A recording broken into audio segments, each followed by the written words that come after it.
Hello and welcome back everybody. So how you can compress a folder? Okay, so how we can do that? You can see here we have a folder here, new folder, and I'll go to properties here.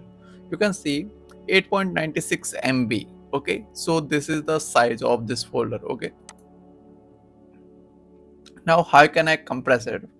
Okay, so right click on it and go to properties, and here you can see in a advanced option. Okay, you can see advanced, so click on it, and here you can see compress content to save disk space. Okay, so click on it, compress, and okay, and apply. Okay, it asks you for subfolders if you want to subfolders and other files. Okay, and now you can see, and okay, now this folder is compressed. Okay, let's go to properties, let's see. So it compressed little bit. Okay, so that's it for today, and I'll see you in the next video. Thank you for being here.